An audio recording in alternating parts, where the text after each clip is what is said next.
Okay, so what we're doing today, we're going to talk about commission one more time. We're going to do a couple examples of the commission idea, and so you can see kind of how they're making money on a certain product and whatnot.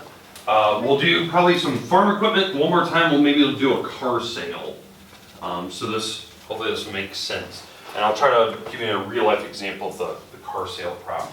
That's why you might need your Chromebook. That's the one thing we might need today. So let's start with the idea of what we're in. We're in section 1.7. Okay, we're doing commission. So commission, if you don't remember from yesterday, is the act of getting paid by selling a product, right? So commission itself is a charge that's over the price of an item. So over the price of an item. And the problem is, you have no idea what the original price is. That's the trick about commission, is that if you're in that sale, you don't know what the real price of the item was because they want to hide that from you because all the commission is the difference in that.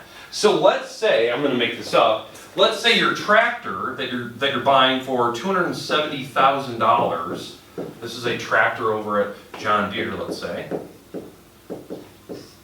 So here's your tractor, it's $270,000. The idea is that and let's say it's a used tractor, maybe the price of that tractor wasn't $270,000. Because maybe when John Deere bought it, they bought it at $230,000. You know, it was a trade-in. But you don't know that. That's the price they paid for it. So the difference, the wiggle room there is the $40,000, and you don't know that.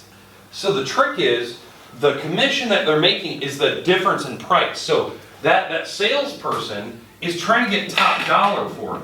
If he can sell it at $270,000, this is cash in hand. That was the difference in price. That's how real estate works. You buy a house, you sell it for more, you get to keep the difference. That's kind of always the goal for that. Cars definitely don't work that way. Cars depreciate really fast in terms of price, so you really never make good money on a car. Dealerships can, because they buy it for minimum dollar and then they try to sell it for maximum. They clean up the car, they change the tires. They do little things that save them money, but then they charge top dollar for it. And they're trying to make up that difference. Kind of like what John Deere is doing here.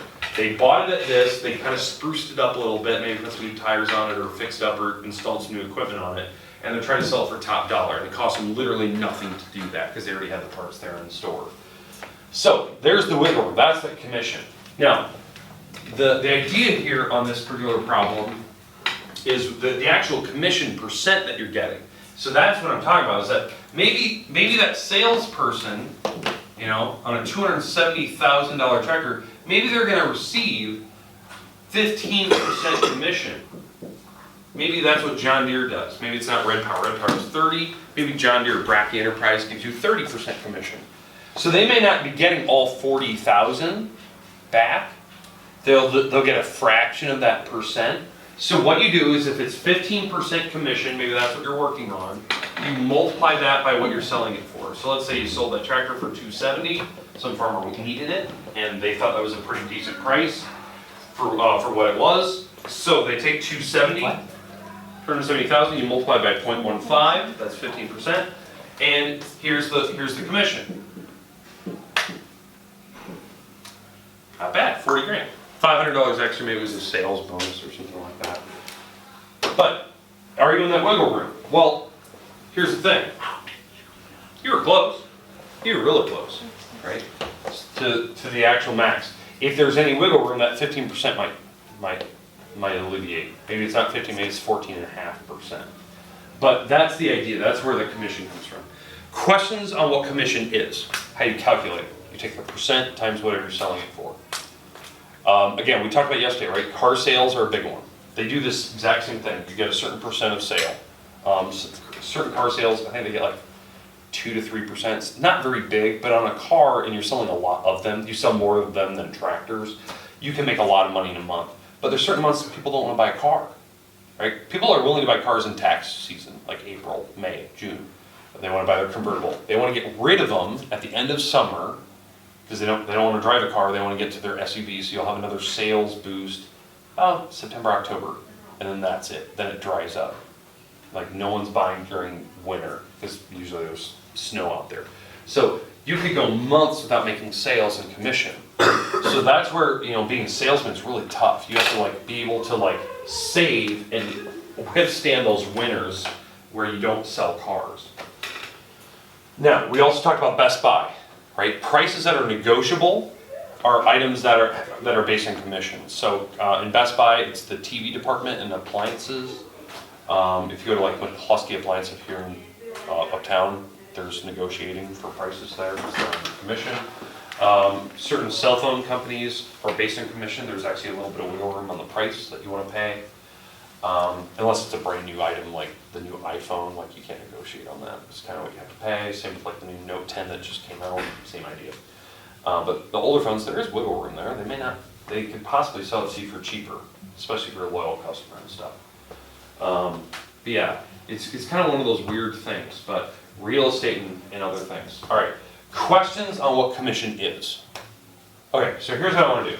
Let's talk about a car. So I'm going to just make up a car here, and we're going to talk about let's talk about commission on it. So let's say you're going to go out and buy a new Ford pickup. So we're going to buy a used product. Let's go a 2015 Ford F-150. It's going to be crew cab. So it's going to have 4 seats, 4 doors. It's going to have a short box in it, short bed. They call it a box, but it's a bed. It's not like an FX package or anything, but it's just a standard pickup. And the idea is that maybe they have this particular model for $28,000. Okay, on the lot. Maybe there's like hardly any miles on it. They just got it on a trade. Okay, $28,000. Well, commission on that is 3%. That's 3% commission for the sales. I want you to calculate it right now. I want you to calculate what that would be.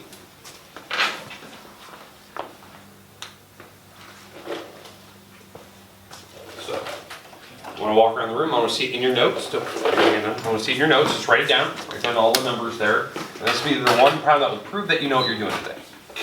Then we're going to talk about how you can look up whether you're getting a good deal or not.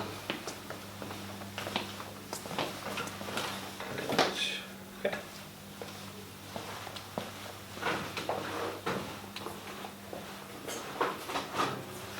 Borrow calculators if you need. Got it? Yes. Okay.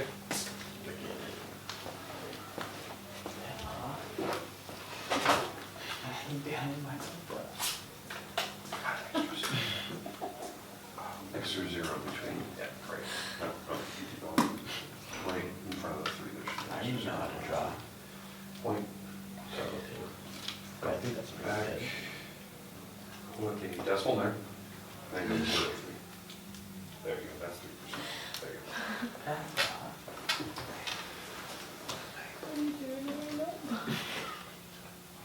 go. Perfect, okay. So, all right, so everyone's getting their numbers, right?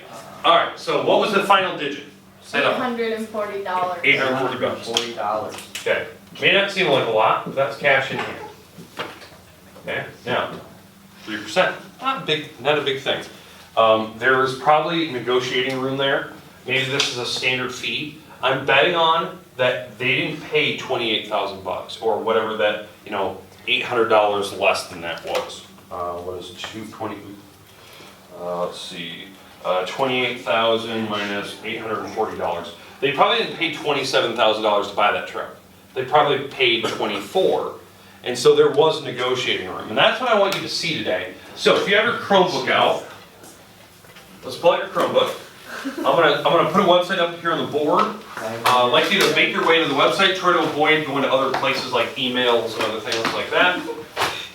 So I'm gonna put this up on the board, and I'd like you to make your way to it. It is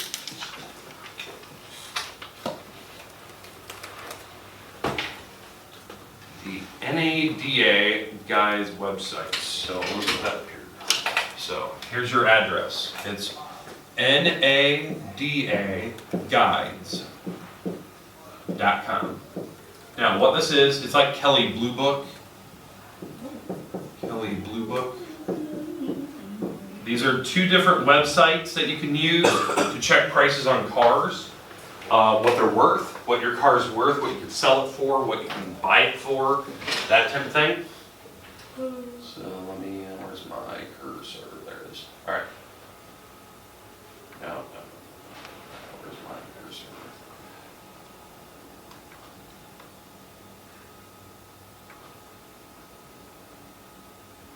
Okay. So let me pop up the NADA website up here. All right. So here we go.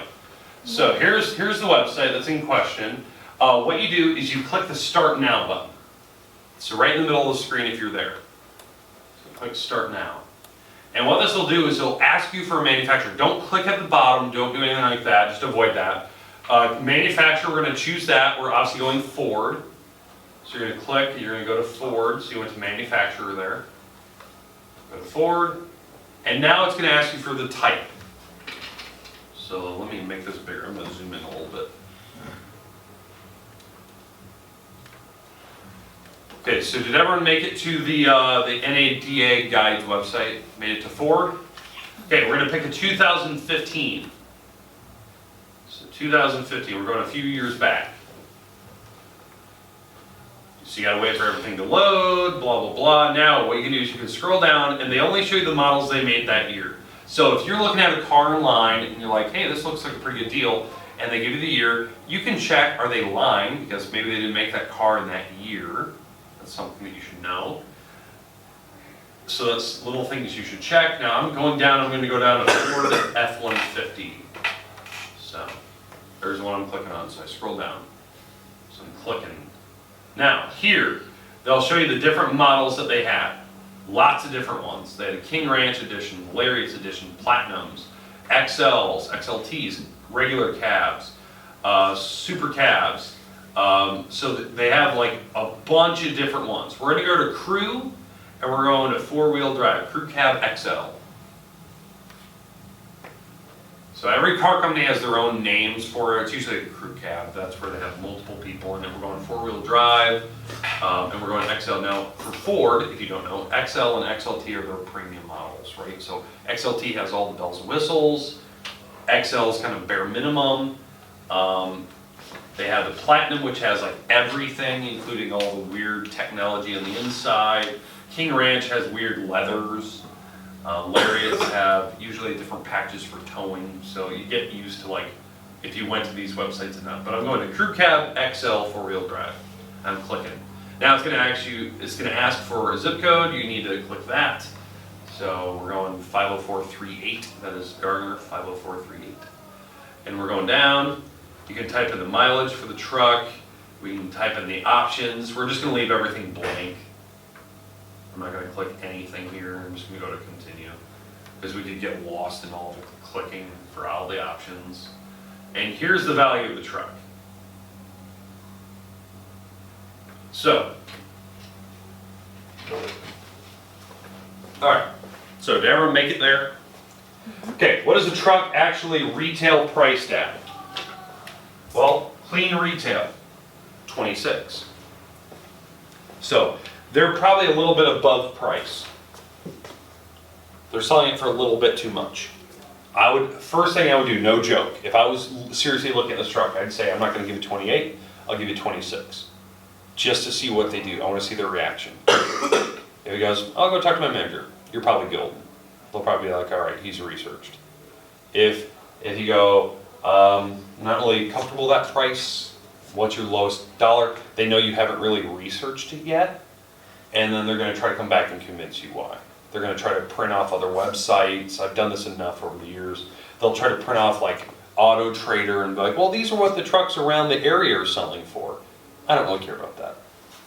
This is what I look at. This is what affects me directly. The reason why this affects me directly, this is what you should be looking at. This is the part that most people don't understand when they're buying your car or selling your car. These are the numbers you should look at. That price is what you can go sell it for when you drive off the lot. So you bought it for 26. Let's say you negotiate your price. They went down to 26, not 28. You bought it. When you drive off the lot and you want to go sell it, there's what you can sell it for, 22. No dealership will offer you more than 22.35. So probably what happened, they bought it for 22, or they bought it for 21, or they bought it for 19, depending on what options there were. They bought it at those options, and then they're selling it for 26. They're making big money on this truck. So there is wiggle room. What I mean by wiggle room, this is the part they don't want to tell you. You can start to go closer to these numbers on your negotiation. Like, hey, I'm not gonna offer you 26. Now, you're gonna be within reason, right? Obviously, if they want 28 for the truck, they're probably not going down, you might wanna just go somewhere else. I'd probably go to a place that starts at 26, where they're not like really inflating the price. Because at some point, the manager would be like, we're not gonna sell you the truck for 26. We're gonna sell it to the next guy for 28. So that's not a big deal. Just walk away. It's not, you're not gonna offend them. Don't offend them, don't get mad. They're trying to make a living. Just understand, it's not your problem. You can go find the truck cheaper somewhere else. And just go, okay, fine. I'm moving on. Because, here's the thing. There's a lot of wiggle room there. They probably bought it here, to be honest. So they're trying to make $6,000 to $8,000 on you. So, start wiggling out. Say like, hey, I'm not gonna give you 26. I'll give you 24. Because you probably bought it at 22. Let's be honest, you didn't pay top dollar. They may go with it, they may not. They may be like, no, it was a trade-in, we're taking 26, fine, okay. If you're willing to do it. I would say try to wiggle down. But they may not wiggle that far. Going to 24 is a pretty significant jump when they try to sell it to you for 28. So that's just something you need to be aware of, cleanly aware of. Like, if you drive off the lot, your truck will literally lose $6,000 here instantly, and you won't be able to sell. So if you get in a car wreck, right? You drive off the lot. This actually happened in Garner like 4 years ago. Somebody bought a brand new Expedition, no joke, this is a real story. Bought an Expedition, got on Highway 18, drove towards Ventura to go to Clear Lake, got T-boned at Ventura. Drove 8 miles and totaled a $75,000 Expedition. The problem is, the Expedition, that he bought it at 75, it wasn't worth 75. So the idea is that it's worth this number. So now you're in that weird gap where you still own a car that you can't even drive yet, because it's total now.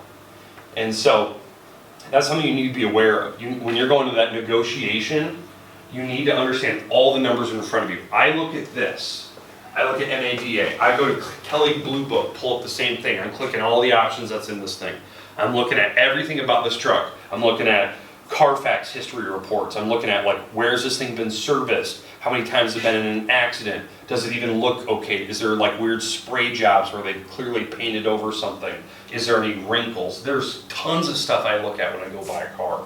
I'm not that person that just instantly goes buys it. I do a ton of research. I go on Auto Trader and I see what are the local cars selling for. Because maybe the local cars in this area aren't selling for 26, maybe they're selling for 22. So I can go find that truck cheaper clearly somewhere else. So those are like little things that I've learned over the years of doing this. But coming back full circle to this topic, they're trying to make commission, right? They are trying to make money. That is their job. You need to understand that. Don't get offended at the person, right? Don't be offended that they don't want to negotiate with you. It's nothing personal. They need a paycheck, right? They are still trying to get paid because maybe that salesman only gets his paycheck or her paycheck from commission. They don't get paid hours. You could be at the lot all day long and not get a single cent from it.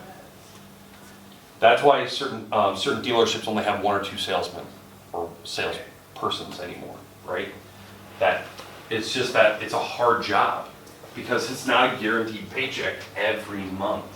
It depends on the month. It depends on your sales. Okay. All right. Questions on any of the topics I brought up? I think this is important, you guys need to know this stuff, because you're going into the real world, this is something you will have to deal with. All right, but we're done with this.